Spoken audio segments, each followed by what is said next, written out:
Okay, VSEPR theory is a theory that proposes or put this down, the model of the 3D geometry, the 3D geometry of a molecule.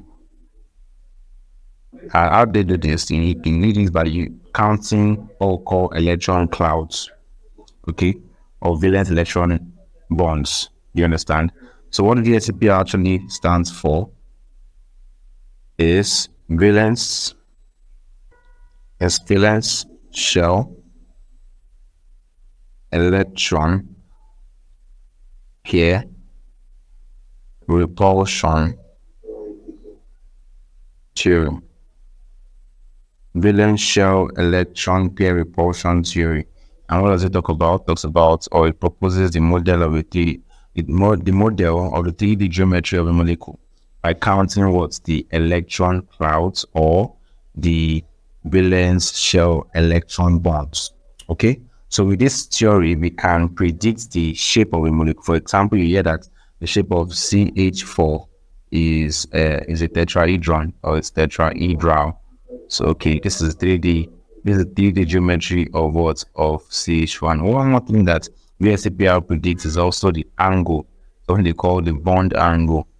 The bond angle of the electron cloud. So we say for CH4, the bond angle between the electron clouds is approximately 109.5 degrees. So all these conclusions and all these predictions were gotten from the VSEPR theory. Okay, so let's take a look at a molecule and let's see how we can predict the geometry of that molecule. Let's take a look at BeCl2. Let's look at BeCl2 and let's take a look at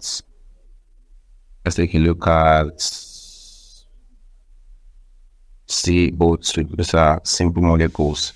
Okay. So for BeCl2, the first step, just like we had steps in the other when I talk about Lewis structure, the first thing you have to do here is to draw the Lewis structure. Okay, we have to draw the Lewis structure. That's the first step. So let's draw the Lewis structure. In case you've not seen the video on Lewis structure, you can go back to the previous. The link will be attached to this video, so you can check it out as well. So the number of valence electrons in beryllium is 2, and for chlorine is 7. So 7 times 2, that will give me 14. It's 2 because we have 2 chlorine atoms. 14 plus 2 will give me a total of what? Of 16 valence electrons. So the central atom here is beryllium because it has a lesser electronegativity than chlorine.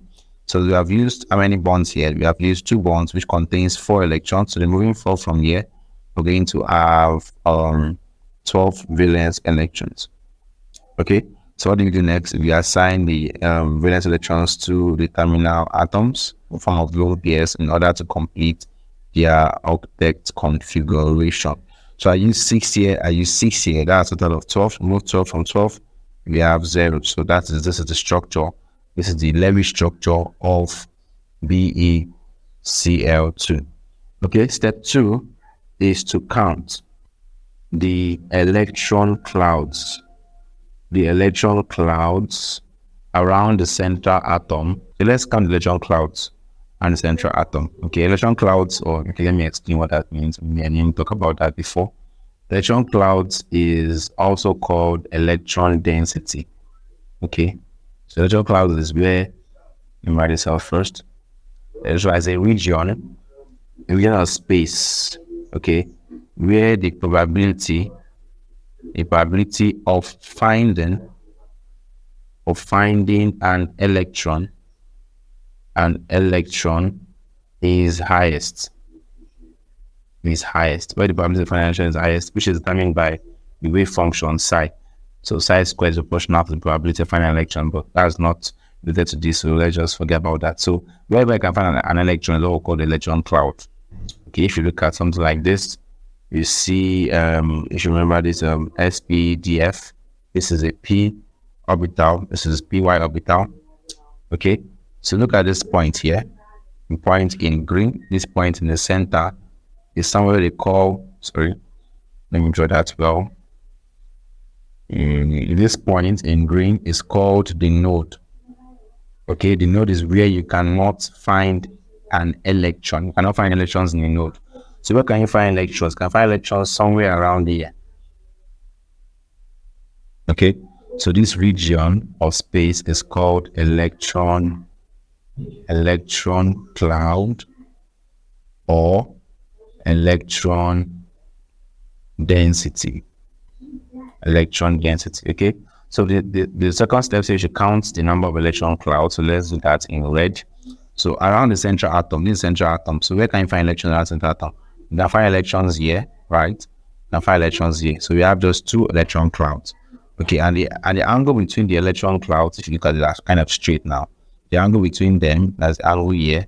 Let me do a different color for that. The angle between the 2 electron clouds is 180 degrees since they're on a straight line. So we say that this molecule, that the electron cloud geometry, okay, that's step 3. Kind of rushing. Okay, step 3 says predict the electron cloud geometry. Electron cloud geometry. Okay, predict electron cloud geometry. Okay, so looking at the electron cloud now, since we have 2 electron clouds and they are straight, we can predict that this electron cloud geometry of VSEPR is linear. Okay.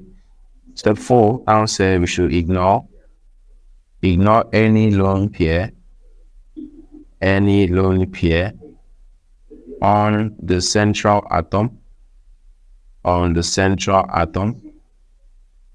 and name the molecule and name the molecule. So let us ignore the lone pair. Is there any lone pair on beryllium? There's no lone pair, right? So hence the electron cloud geometry of BeCl2 is also the shape of the molecule. So hence BeCl2 is linear with a bond angle of 180 degrees. Let's take a look at CO2 real quick. Let's take a look at CO2. Again, what's the first thing you have to do? Draw the Lewis structure. So let's do that. We have 4 electrons here. In the valence electrons, we have 6 times 2, that's 12. 12 plus 4, that will give me 16 valence electrons. So the central atom here is the one that has least negativity, which is carbon. So carbon, we have oxygen as the terminal atoms. So I've used up 2 electrons, right? So I've used up 4 electrons rather. So 4 from here will give me, again, if you've not seen my video on Lewis structure, you can check it out in a previous video. This will give me 12 valence electrons. So I'm going to assign valence electrons now to the terminal atoms in order to complete their octet. So let's do that. We have that is now 8 here, and we have that as well. So every relation I used up, I used 6 here, that's 12. So 12 minus 12 will give me what? 0. So we can see carbon and carbon. You can want to say that this is the structure of CO2, but I explained in the previous video, this is not the structure because oxygen, you have a stable octet, but carbon does not have a stable octet. That's only 4 electrons. That's 2 here. That's only 4. So what we do, okay, one of the lone pairs here from oxygen will form a double bond, a multiple bond here. One of the lone pairs here will form a double bond here.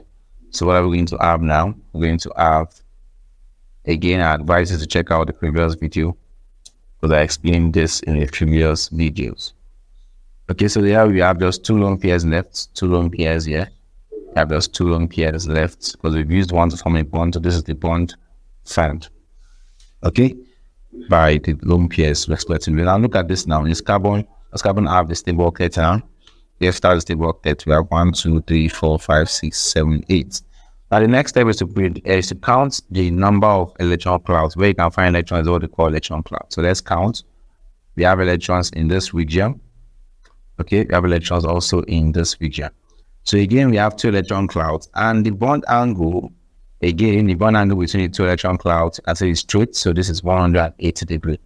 Okay, so the next step says you predict the electron cloud geometry. The electron cloud geometry, because of the way it looks like, I can predict and say that the electron cloud geometry is linear. So the electron cloud geometry of the molecule is not the geometry of the molecule, but the electron cloud geometry. that's the shape of the electron cloud, okay, is linear. The first step says for us to now name the compound, the molecule or the compound rather, we simply ignore the lone pairs of central atom. So if you have any lone pair of central atom, it means that this, which means that this molecule is also linear, since there's no lone pair on the central atom. So this molecule is linear.